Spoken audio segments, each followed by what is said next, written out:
There we go. Now, Now we're live. Oh no, now it's still counting.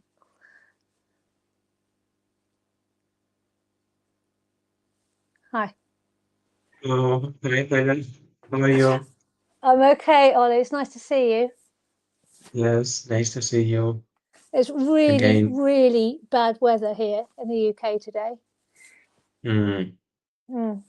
Here is not that bad. Temperatures are higher this week Don't in tell me Spain. that because it's poured with rain all day. Poor Rusty can't get out for a walk or anything. He's just literally just into the garden. It's just too wet. It's poured with rain all day, and the winds are really strong and the rain's getting more. It really feels like November. Anyway, I'm cozy at home and I'm pleased it's warm in Spain. Hopefully, there will be some sunshine back in the UK, maybe within, I don't know, a couple of weeks. I don't know. Well, next week it Okay. gets really cold. So, It'll be snow, but we're not here to talk about the weather, are we, Ollie? We're here to talk about mm, family astrology today. We thought we would have a go at. So if I said to you, if we were reading for a client, I think it's pretty inevitable that whether we were doing natal astrology, birth chart interpretation, or whether we were looking at synastry, relationship interpretation, or predictive astrology, the transits, at some point we're gonna talk about family or get to those sort of subjects. So where would you go in the chart to sort of get a feel for that kind of thing? well, first of all, I would look at the moon because for me the moon is quite significant, meaningful as for how the person experienced his or her childhood and the aspects receiving the moon receives. Mm-hmm. If the dignity of the moon as well. Okay, yeah, And that's interesting. Yeah.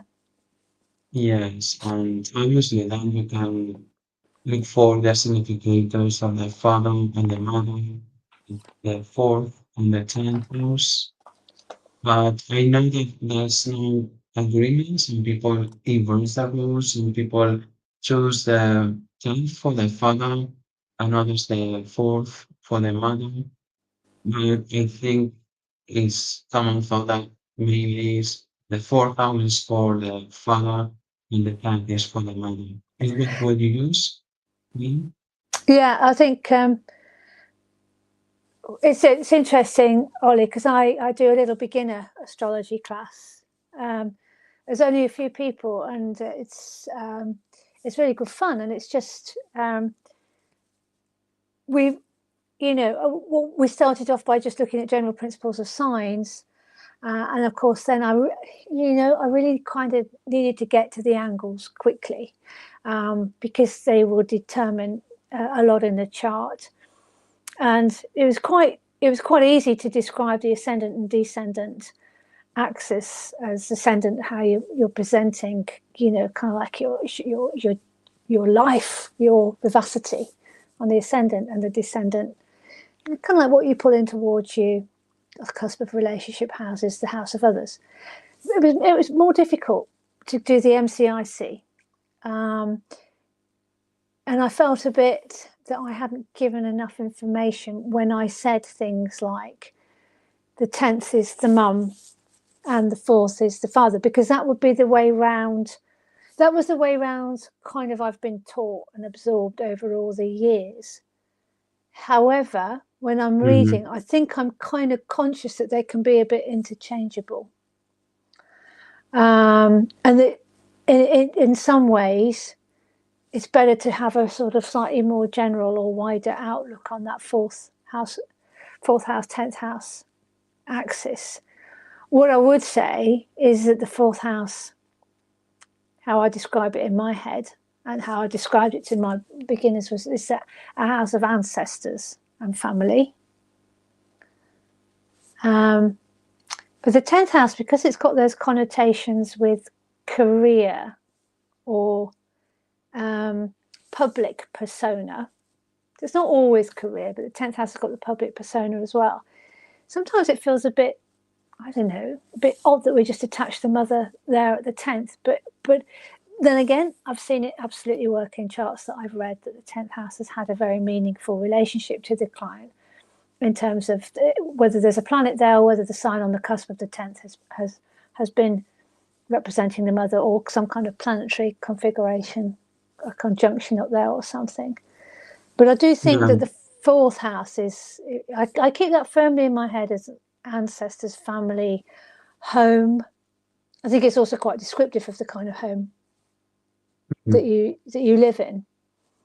Yeah. And the 4th is quite meaningful in terms of what the person has inherited in its probably in its childhood, but also from an ancestral point of view. But for me, which another point which is quite important, and I think it's not that obvious, and this is more difficult to unveil, is the 8th house, because obviously for me that's more about the trauma, and what is more about the unconscious inheritance from the family, which is difficult, which is about the past, the communities.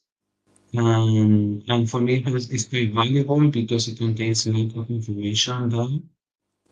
And it's also important because it, for me, that house is not known till the person is probably in the early 20s, when the person starts having a partner, and then all that dark stuff for the trauma starts to appear.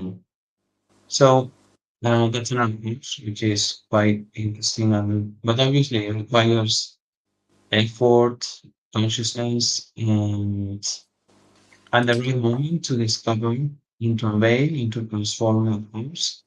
But it's interesting how it talks about different family dynamics, which were on an early stage, but not in an obvious way, because it's about something that was in the family, especially between the relationships of the parents, how they were interacting, and things which were not healed. And yeah, that's another point of view, another area.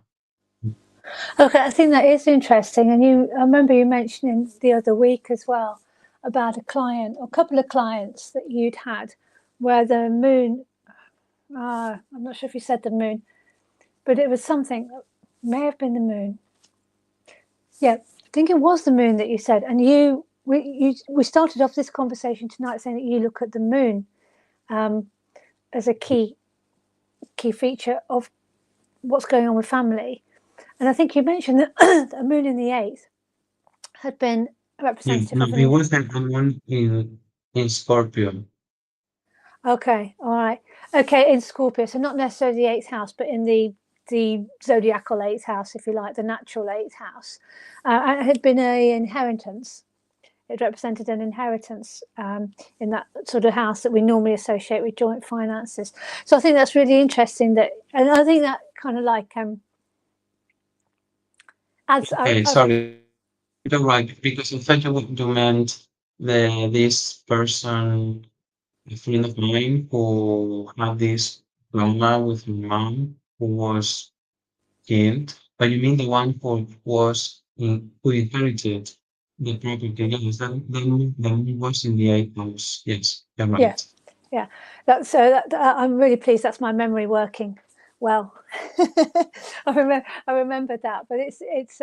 I think it's really interesting how you will often bring the subconscious and the stuff that's going on underneath the surface to interpretation, and I'm learning a lot from you in terms of that, because as I say, the sort of textbook cookbook astrology is, 4th house father, 10th house mother, and as I say, I've seen it work. What I've also seen about the 4th house, though, is something quite interesting. And I had a couple of clients with Neptune in the 4th house, And their homes were really glamorous. Their actual physical homes were really, really glamorous. I mean, they weren't by the sea, actually, which, might be a Neptunian interpretation, but they were just these marvelous towering places, literally with towers, just very, very castle-like habitats. And so often when I see Neptune in the fourth house, I mean, if you were buying a house and you set a chart for this and you saw Neptune in the fourth house, it might make you think, well, twice. There could be flooding, there could be problems with water in the house and all this kind of thing. But it could just mean that it's a very, very glamorous house. It's that side of Neptune too. So I'm digressing a little bit from family, but I'm talking about home. And I think actually that's really, really interesting to think about, because is the home, I've always said to my family, the place is yeah, we have a home, and we have a lovely home, and we love being at home together as a family. But actually anywhere is a home if you're with your family. It's the family that are the home. A house is just a house at the end of the day with four walls, but wherever your family is, that is your home. I just think it's interesting to think about that. But yeah, I think the fourth house can physically describe the space that you live in as well. In terms of ancestry, what do you think about that? So you're looking at the fourth house cusp. Have you got any experience with a sign on a cusp and how that's kind of like materialized for a client or their family, or in your own chart, something like that? Well, I've got experience of one client who had a mouse in the cusp of the fourth house, Uh-huh. and the person had like kind of, it was related to the eighth house because it ruled the eighth house. So there was some. Hi, Ollie, I've lost you.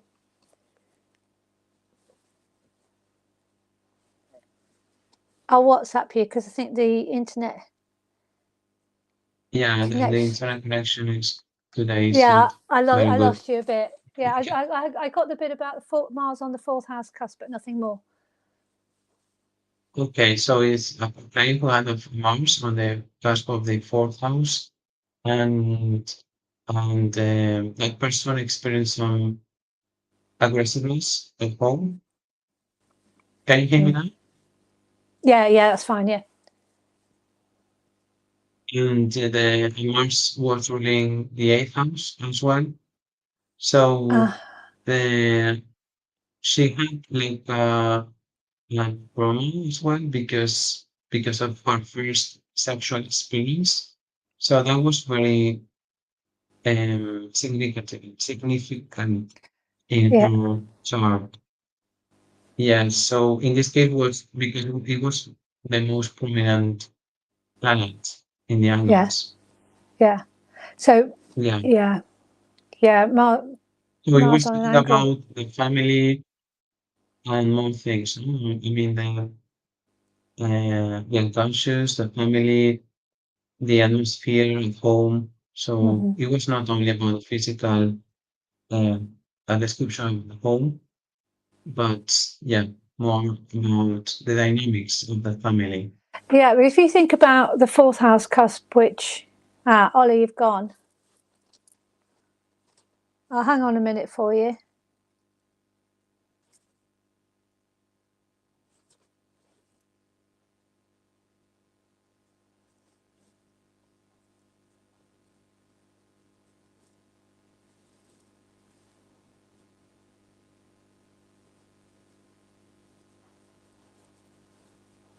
Hello, I'm back.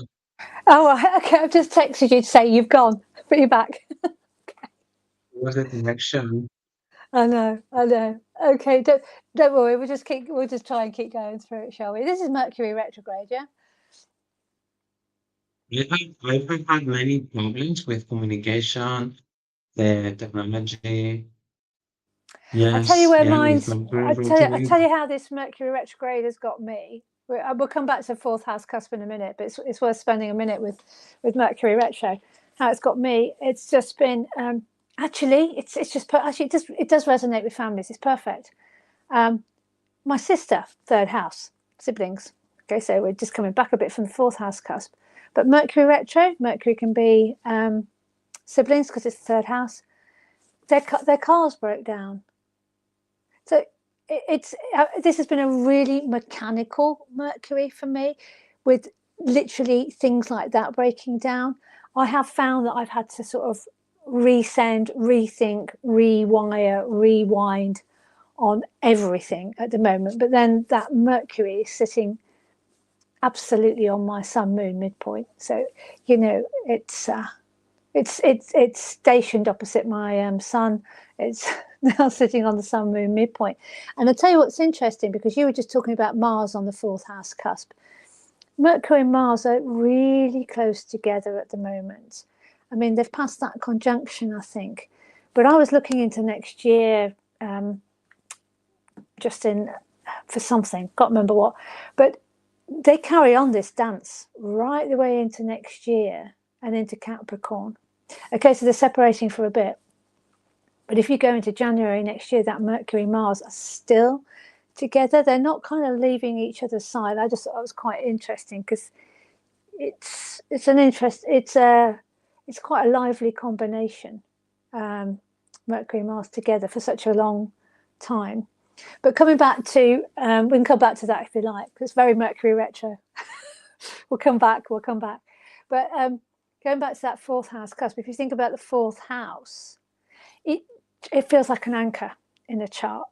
It feels like if you've got planets there, so that angle is anchoring the chart. And if you've got a planet there, that planet's going to have. I mean, I know all planets on angles have weight, but this is kind of like a bit of a. Is it a pulling you down weight? It could be viewed like that, or it could be a kind of influence that grounds you. So I know someone with Saturn on that fourth house cusp. Very responsible, very good at putting in boundaries, very hardworking. I've seen that with Saturn on the fourth house cusp. I also see that with Saturn on the ascendant and descendant. Saturn on an angle can often mean sort of somebody, or from with family, background, family that's very, very hardworking. But just when I see a planet on the fourth house, it's going to be an anchor in some way in that person's life. Yeah, yeah. Things will come back to that. But I do Yeah, like the and I think way. it's very important. Yeah, I Sorry. was going to say, Yeah. I do like the way that you look at the eighth house with more prominence than I possibly have done in the past. And that's something that I'm learning from you at the moment, is to go there for kind of like an underlying subconscious, to kind of like probably all aspects in the chart, really. It's not enough, is it, to say that the eighth house is the house of birth, death, transformation, sex, taxes, other people's money. It's kind of like, I've always found it a bit limiting. And I think it's far more expansive to think about it in the way that you do, is like a subconscious that underpins the whole chart. If I'm right in summarizing it like that. Yeah, I was about to say that for me, the fourth is quite important as well, in the sense that it's what a person needs to feel rooted, or the first thing the person needs to assimilate or to integrate in order to be able to start living, to have his or her own life. So integrating those planets for me it's quite important, because it means that you feel at ease with yourself, you feel at peace, um, you feel quiet, you feel good, you can be on your own. Otherwise, it's something that is always bothering, disturbing, or like the demons. So you need to reconcile with with that archetype, regardless if it is what on the planet that you've got in the fourth house. But you need to integrate that energy. So once you integrate that, it's like your not your sanctuary, but something you can use Mm. as a resource or something that you can embody. And so not only with that archetype, but also with obviously you don't have a planet, you have a rulership, and that rulership might have difficult aspects with other planets. So Mm-hmm. if you don't integrate that energy, you get stuck there and you cannot have like a regular life, or you cannot be as an adult, but you are unconsciously you are still a child. So that part is also quite important because otherwise you think that you're living a regular life, but you don't.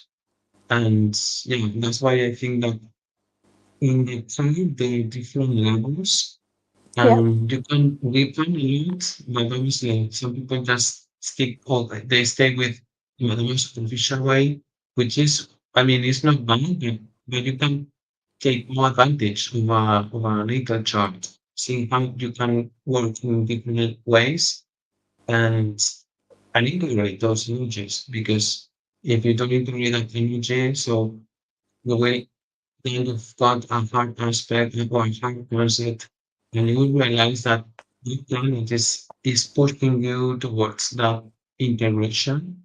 Mm. And yeah, so that's something I've seen that if people don't integrate them all, if they don't work on them all, and then on the planet that is ruling the fourth house, the person is not independent. Is can have apparently can have a regular life, but then is attached to his own family or is following the what the person dictated them in an unconscious way or following the family loyalties. So it's a bit difficult, and many people don't want to do this work. But for me, it's interesting. Yes. Have you had Yeah, any experience in this I sense? think I do think that's really interesting what you said about if you don't integrate, whether it's a planet there or a planetary ruler of the cusp, and what that planet is doing. So the key to integration is to look at what the planet or the planetary ruler or the dispositor is doing in the chart, the aspects it's making and where it is. That gives you the clue to how to integrate it in your chart. And I think it's really interesting what you said there about if you don't do that, then you don't become independent of that ancestry. I just think that's really interesting, Ollie. This could be somebody who I'll wait till you're back. I'll try and hold my thought. Sorry, you went off a bit, Ollie, so you disappeared for a bit, so I was just trying to hold my Yeah, thought. I don't. Yeah. Yeah, I don't know where So the kind of the coming, but yes, so I so just go think ahead. You said? this idea of integration of that fourth house ruler in the chart and independence. So if you don't integrate the fourth house cusp or whatever's going on around there, you're likely to be somebody who doesn't live independently and is still living with sort of Mm, strings to the past. Um, I guess I hadn't thought about it like that, but I think, see it in some charts around me. But if I think about my own chart now, I am Sagittarius on the fourth house cusp. So, you were and so that's Sagittarius in the fourth house. yeah. So, ruler Jupiter. Um, Jupiter my chart's quite interesting in terms of everything is below the horizon. If we were doing a bit of Hellenic astrology here, all my planets are in the wrong sectors. They're in the wrong sector. I've got nothing where it should be. So that's with Hellenic astrology. with different astrology. It's okay, but so Jupiter is the only planet that I have above the horizon. Saturn sits there, so I think actually from there's the Mars and Venus are sort of sitting here, but they're more on the 5th house side. Depends whether you use equal house clusters, blah blah. But if we just take Jupiter as a ruler of the 4th house cusp, I just have one planet below the horizon. It is on the 4th house, but it's true that it plays an important role because as it is the only one, it's affecting the what I think about about my inner life and it's opposing the planet that is showing my chart. So it's on the phone, but I would say it's similar. The position is playing, I think it's in a similar way it would play if it was in the 4th house. Because it's not about connecting my intimate, my private life. Yes.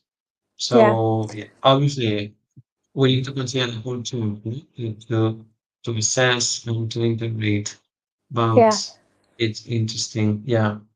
So I think my energy is the feeling of the 4th house I get is actually I've moved house a lot of times. That Jupiter is quite restless as a ruler of the 4th, and I've moved house a lot of times to work in different schools. So this is Jupiter, this is about education, Jupiter and Gemini. So that's how it's kind of like played out for me.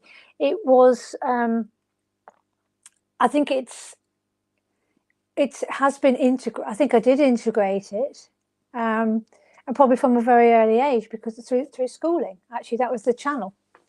It was through schools, and then and then I went into teaching, and so I went into lots of schools. Jupiter, it's going to be lots of, isn't it? I can't just be one or two schools. It's got to be lots of schools. So I've gone into lots of schools in my life, and actually always felt very at home in schools. But then I like to come home to my Sagittarian home, which is where I do a lot of study. I do a lot of research. I do a lot of learning at home. You've got lots of books behind you, Oliver. So in your 4th house, this is, you've got lots of books there. And in my 4th house, I've got lots of books here too. And this is quite sort of Sagittarian feel to this. This is about research and study and all the rest of it. So I've always said, actually, put me in a library and I'm happy. So I think that's the sort of 4th house playing out there, and found my independence through reading. Hey, how about that? Because I actually found my independence through study. So for a lot of people, you go off to college or school or university, those are the first steps of independence from family. And certainly for me, it was. And it was, I went to university when I was 18. Those would have been my first independent steps. Sagittarius on the 4th house cusp. And do you know what? If I went back, there'd be a transit to that point. And actually, having had 2 daughters go to uni recently, you could see the transits coming up to give them that independence from the 4th house, from their home and where they've been living. And I can't remember now, I should have written it down, but I watched as planets came along and, off they went on their independent studies, independent lives into their own homes. It's quite interesting. But you're right, if not by, so transits work to activate the 4th house big time when kids leave home. And I think if somebody doesn't get that, and if you've got something, I don't know, something unable, I'm just trying to think what you might expect to see on that 4th house cusp of somebody unable to break away from those ties and family ties and binds that bind them so deeply. It doesn't mean that you don't come back to them, but at some point everybody has to put a toe into the water of independence away from parents. So to develop, to integrate. there might be a transit like Uranus or Mars or Pluto, Yeah, just yeah, trying to cut down that, and maybe see the asteroid series as well, which I've seen this related to the cycles of leaving home, leaving the parents, and a new cycle.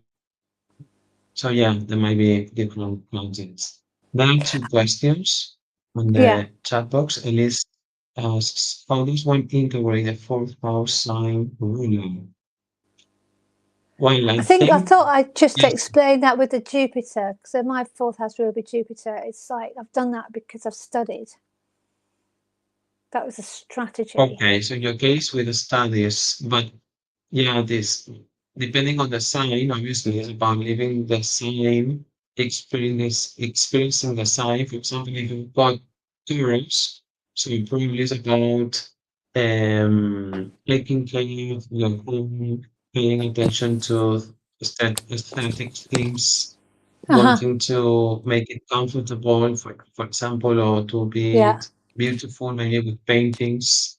So I think one thing is about the sign, which will be externalizing bringing that sign into your home. yeah. That's a big time. I And mean, I think for me it's colour. I love colour. I don't know if I mean I don't mm, know, but I don't know if Sagittarius is necessarily associated with that. But look at the colour behind me. I go for I go for bright colour um, in at home, and that's Sagittarius on the cusp. Um, I'm going to pay a and bit then more we've got a attention to ruler. this. I'm going to pay a Yeah. bit more attention to this, though, Ollie, because next time I go and visit my friends, I'm going to just check what sign they've got on the fourth house cusp before I go into their house to see what kind of decor they've got there. Sorry, go on. And then we've got the question about how does one integrate the ruler. So the ruler, obviously, depending on the planet, I think mainly it's about integrating the five aspects of that ruler. So finding peace with the challenging aspects. For example, if you got an aspect between Mercury and Saturn, so maybe it's about being disciplined with ordering the books Mm, or being disciplined with what you learn and maybe applying it into your own. For mm, example, I don't know, maybe you learn something on this, you learn about um, feng shui, and then you need to yeah, apply that because yeah, you've got an ability on that aspect. So it depends on your own chart, but the aim is when you need to study the planets and the aspects and trying to bring them together so yeah. that works. Right. Yeah, I think. So I What do you think think? that, Do you think? yeah, I think it's really interesting because, like you say, if you've got a Mercury Saturn there, you can use that. You might like to stick to some ancient rules like feng shui. If I take my own example back again, my Jupiter that rules the fourth house cusp is unaspected in my chart. My Jupiter is just like he's the proper centaur. He's bounding around, roaming around, and I think this explains the maybe like the number of houses and honestly, Ollie, the number of books. I'm terrible with books. I just love books. They're everywhere in the house. But that Jupiter has nothing. It has no aspects to it. It's not tied into anything else in the chart. So it's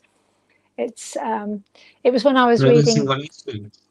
Yeah, Jupiter's unaspected in my chart. So I was reading something by Noel Till on unaspected planets and just how they are like.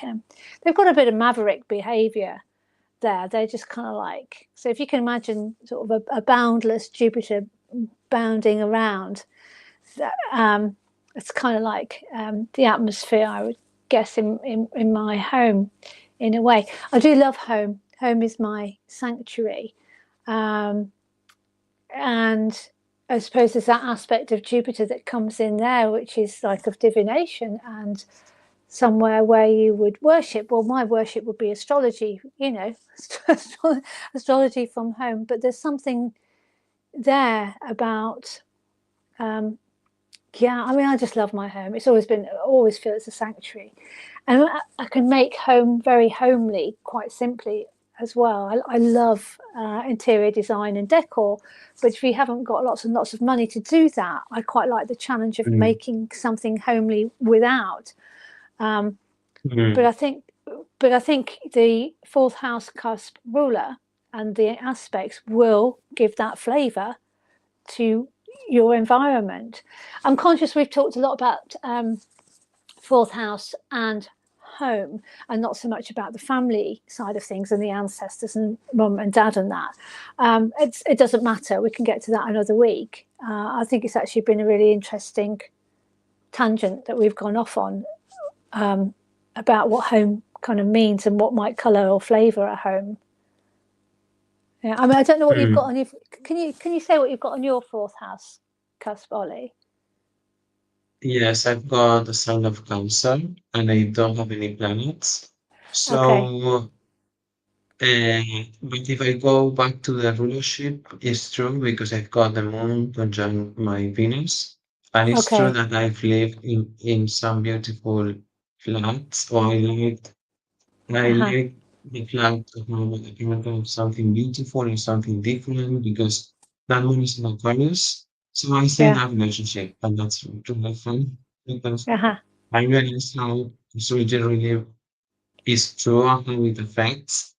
Yeah, And also it's true that I feel at home as yeah, in the sanctuary as you said before. yeah, I prefer to be on my own and obviously and there's something I realized a few years ago. I feel home an intimate place. So yeah, I don't feel like inviting people if they are not close friends or just intimate people. So I yeah, realize about the character of Cancer being more reserved. This is yeah. my home. It's like a place which is my protection Yes, or yeah. a It's your shelter shell. place. It's your So shell, Ollie. It's your yes, shell. Yeah, yes, yeah, sometimes, yeah. yeah, yeah. Hmm. It's your Yes, and that's security. So, important so because I think that's a beautiful yes, example of so moon mm, ruling. I mean, Cancer on the fourth house cusp is just yeah okay. So it's of course I forget your chart sometimes, but it's of course you've got the natural mm, houses running around. That's an interesting thought too. If you've got like a natural chart, say natural zodiac chart, start at Aries of house one and run around. I wonder if how what extra strength that gives to everything because they are where your houses are where they naturally are on the zodiac. So I think it's a bit of a tour de force of a chart. So there's a tour de force, very strong fourth house, and the moon rules it, and the moon being the home. Conjunct Venus, it's lovely. Yeah, I think yes, you've had some beautiful homes. Yeah. And they are your security. They're your shell, and you're protective of them and the people that you have there. Um, so yeah, well, mm, the Sagittarian house cusp is um, it's very much my sanctuary. Um, but I guess there's a lot of toing and froing goes on. The doors opening and closing. There's just people in and out and this kind of thing. But there just are books everywhere. So and do you feel like you feel like if you were traveling at home because of that, because of Sagittarius? that's a really good point. So Sagittarian is associated with travel, and I've read lots and lots of times it can be travel of the mind. Well, that's pretty good because I haven't travelled as much as I would love to do at all because I have dogs or a dog. You met him, Rusty. So, and it's not easy to fly with a Mm, dog. So my travel is very much through what I read and study. It's been that kind of study. I have a plan to actually get out a bit more, and that is to get another dog so that Rusty has company, and then we can find somebody mm, to look after them, and we can go off and travel a bit more because I do love traveling. But my mm. really, I mean, I've been to a good few places, but really, my travel has been through the books at home. I was thinking that you mentioned that you own a house in France, Yeah, so it's it's not your home, but you've got a house that burned, so it's connected to Jupiter as well. Yeah, yeah. It's a Yeah. funny house in France. It's got a big crack in it. Okay, Mm, so this is, I don't know. So if you listen to me, we'll see if we can hear this fourth house cusp going. I fell in love with this house. It's tiny, really, really tiny. But it has a big crack in it and nobody wanted it. It was very unloved. Very unloved. mm, So me and my husband thought we can bring back some love to this house. And actually all the houses that we've lived in, we have bought and renovated. So we have made them we've bought kind of like wrecks and made them mm, beautiful. And we're doing the same with this tiny little place. mm, But the crack is what put people off buying it. We talked to the builders. They said, this is sounding like Capricorn to me. We talked to the astrocartography here might be interesting to look at actually. But we talked to the builders and they said the house is going nowhere. The crack has been like that for years. It's because it's a very dry environment, so don't worry about it. That was actually good enough for us. And yeah, we're hopefully we'll be able to go over a bit next year and see it. So yeah, I'm looking mm, forward to that. But that would be a very Sagittarian thing, I guess, to have that ninth house, the natural ninth house. mm. But I like to watch. That's a, Yeah, sorry, Ollie, you go on. that's a question. And it says, what if sign on fourth house shifts based on house system due to interception? Example, Sagittarius rising in risk for house in Placidus and Pisces in fourth house and unequal. So if it shifts, okay, if I guess the question is about if there's interception and if there's interception. Okay, so I guess a sign is some people say that if intersective signs could be difficult to manifest because if it's not going away. So maybe it's more troublesome to experience to integrate that energy. I don't know because Mm, I don't have intersected fourth house and I haven't seen many charts with that. But I guess that's the theory. yeah, And maybe you need to use the other rulership that is from the fourth house cusp. I'm What do like you you. think?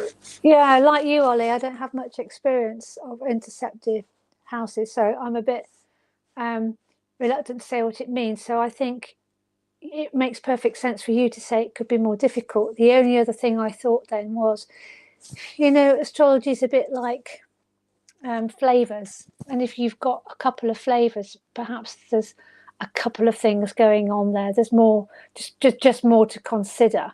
It's not as straightforward as just having Mhm, the single sign on there. So I think those two things will probably apply. That it could be more of a challenge to integrate, but maybe it's more of a challenge because there's a couple more things going on.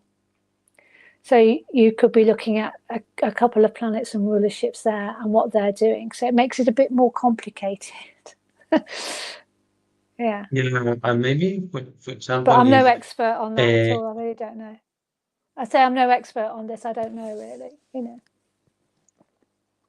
or maybe you need another planet or another actor which is playing out there. For example, maybe to find out your home if the other in the intersective sign is ruling the house of friends or the Mm-hmm. house of partnerships. Maybe it's about you need that person in order to integrate that energy.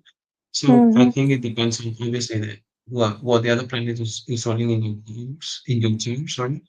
But I guess it's like you need to cooperate with other energies, other planets, other archetypes in order to integrate that part of yourself.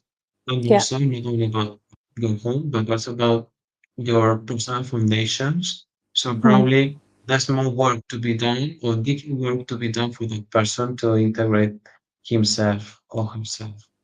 Yeah. What was the There's example? another, yeah. Sorry, what was the example that the person who wrote the question gave there? Was it something in Pisces? I didn't hear it properly. Yeah, the example is Sagittarius rising, Yeah. Aries in the fourth house in Pisces, but when we change the house system, Pisces in the fourth house equal. Okay. All right. So okay, because of the change. Right. So you've got something there about endings and beginnings, because you've got Aries and Pisces. So you've got, the first sign of the zodiac and the last sign of the zodiac.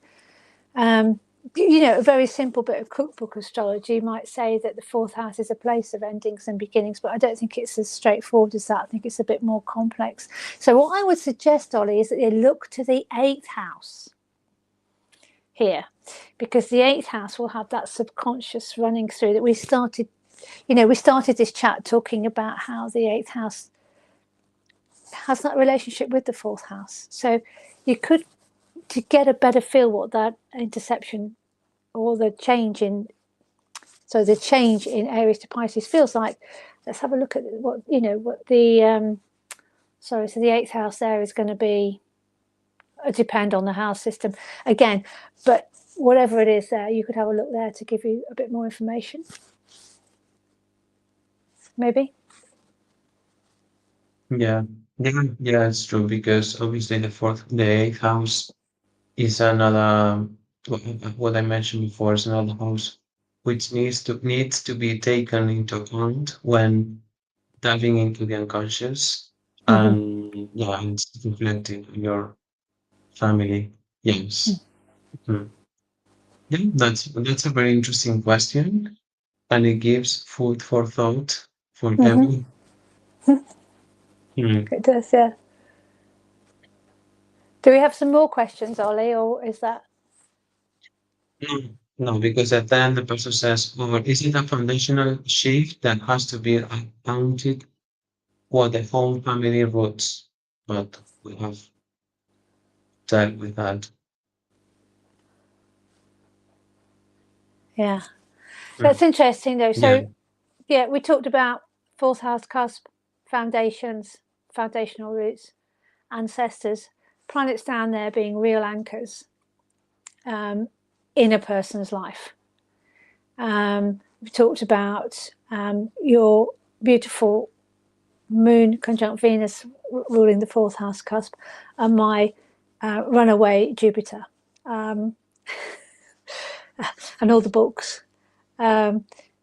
But I think this would be a really, really interesting piece of research to write up, actually. If you just, as I say, next time you go to your friend's house, have a look, see what they've got on the fourth house cusp. And I mean, normally when you go into your friend's house, you're not looking at, how is their fourth house cusp being manifest in their home, because you're going to enjoy their company and have dinner or whatever. But I think it would be quite interesting to just do a wee bit of research there and see how the signs and planets that rule the signs and dispositors and any angles that they're making are affecting that fourth house. I also have, I mean, Mars is usually towards the end of my fourth house. And again, I think that's why I've moved so much. I don't mind moving. A lot of people hate moving house. I actually really like it. I find it exciting. I guess that's an aspect of Mars. I do have the energy for it. I quite like packing stuff up. And one of the best things, finding books that I haven't seen for a long time, Mm. when we start to unpack. So, yeah. But I know, some people who've lived in the same house for so long, so many years. I think that must be rather lovely. It's not been my experience in life. I've actually, that Jupiter in the 10th house, I've moved around for my job. I've moved around for my career. And that's been necessary to do. But it's okay because I like doing it. Mm. We haven't Yeah, we will talked. do some research as well. We having a look at the how four comes first Yeah, yeah. because it's quite interesting. Yes. I was just about to say we didn't get to the 10th. We didn't get, so, you know, the mother, father, public image. We didn't get to the 3rd, which is siblings and neighbours. But actually, it's been too interesting. We've just been hanging out at the bottom of the chart. But really interesting to see by transit what was going on while we were chatting today, because there's something anchoring us down. There's something anchoring us down on the 4th house cusp today, Ollie, you know? I remember now my friend, I saw his chart. I remember he lived in a very, very big apartment in the center of the city in Spain, in Valencia.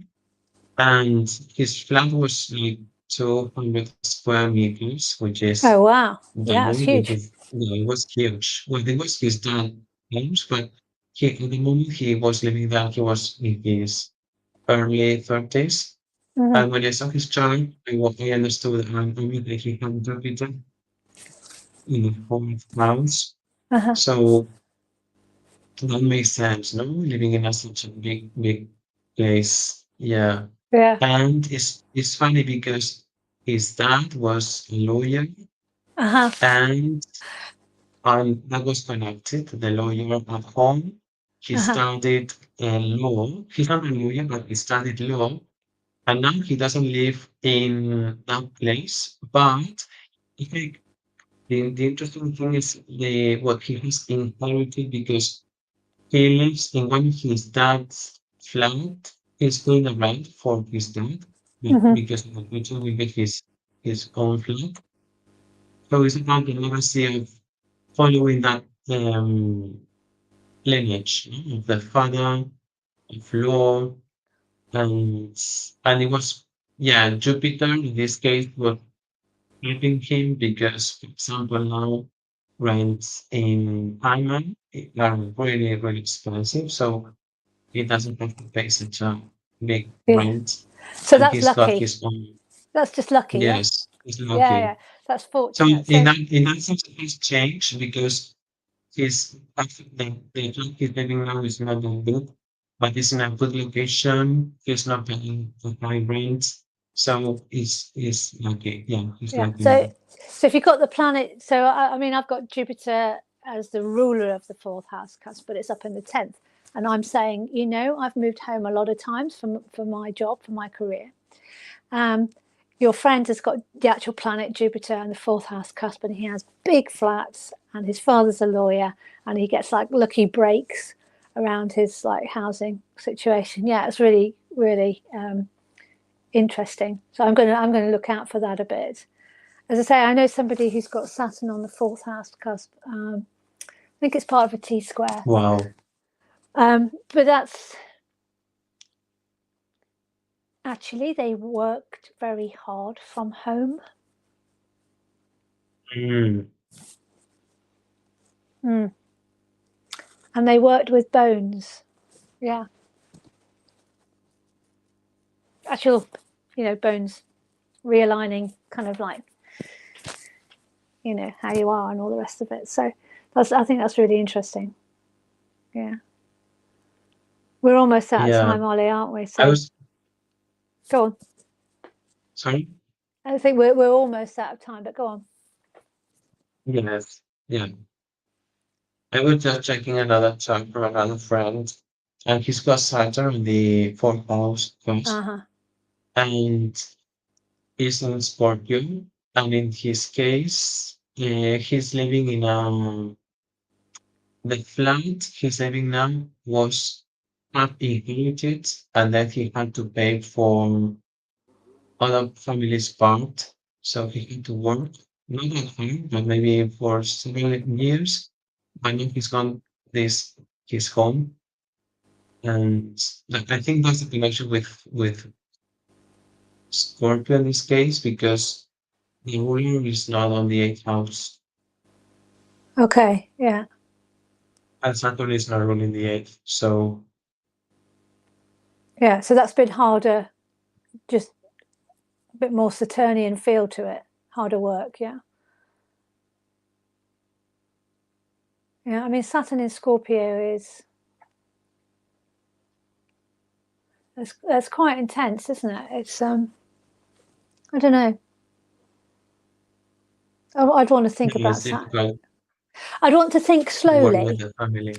about Saturn in Scorpio, because it just merits the depth of that. It merits the depth of thought. You know, with my Gemini midheaven, I can come out with words about this and that and the other. But Saturn in Scorpio slows me right down and makes me want to think quite deeply and to reflect about what that actually means to have Saturn in Scorpio. And then, of course, you put all the other stuff with it. But yeah. That's been a lot of fun tonight, Ollie, actually, and I'm definitely going to pay more attention to people's homes. Of course, the other way around of doing it is to go into someone's house and think what they've got on the fourth house cusp. So if you go in somewhere that's completely crazy and the lights are flashing on and off, and there's lots of flashing lights everywhere, fairy lights, we're going to be looking at Uranus down there, I think. But it's about observing the people's places yeah, it's easy. I mean, you just enter a place and you realize you feel the energy of the place right at that moment. So yeah, it's for me it's obvious, no? yeah, Mm. yeah. Yeah, as I say, I think you came in the door, you see the books, you see the dogs. It's a Saggy home here, yeah. Mm. Yeah.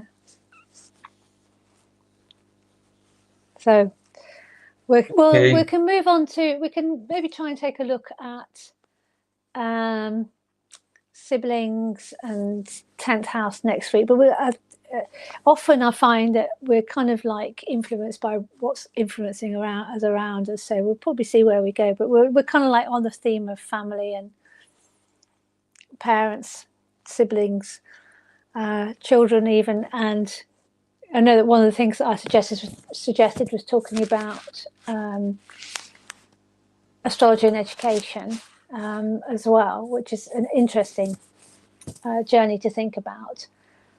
So there's lots of stuff coming up if people want to tune into what we're going to chat about. Yeah, so we can cover next week if you want siblings, children, maybe parents. Yeah. Let's talk about parents too. Yeah. Okay. So we go back to that 4th, 10th house axis. But we're also going to look at the moon, which is how we started tonight. You said about the moon. We're also going to be looking at Saturn. And the one thing I will say about client work is the parents are always really, really evident in the chart. I mean, it's something that I will talk to a client about, because my clients have often had prominent connections there that have been very telling about parents and parental relationships. So things like, moon conjunct Saturn. That seems to be one that I encounter a lot of, actually, which is interesting. Yeah. There's a couple of more questions. One is last question about the fourth shift. Do you think that Placidus' fourth sign Aries is more the early life family of origin experience versus equal host sign being the home one sets up after first solar return?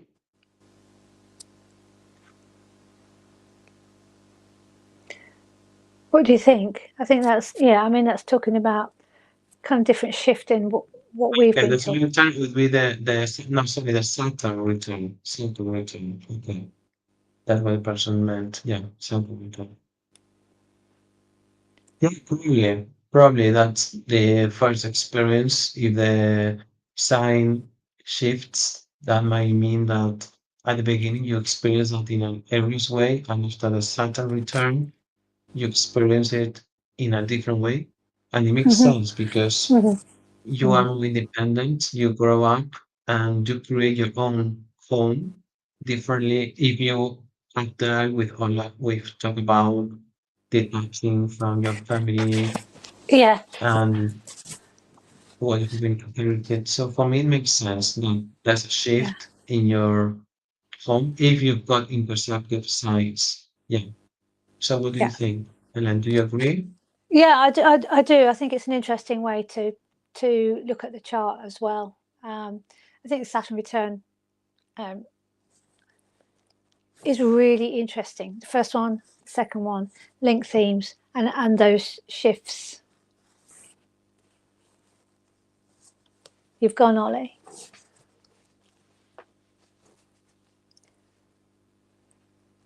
So I'll also say, and hope that Ollie comes back, that thanks for the question, because looking at the fourth house as early life, it's not something that we mentioned and we should have.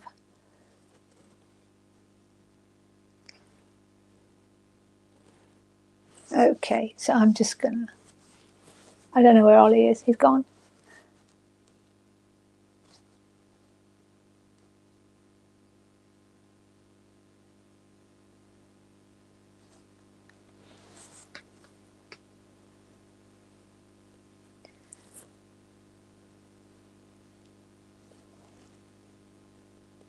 Okay, so we'll see you next week, because I don't think Ollie's gonna be able to come back. I'm gonna WhatsApp him now. So more on this next week.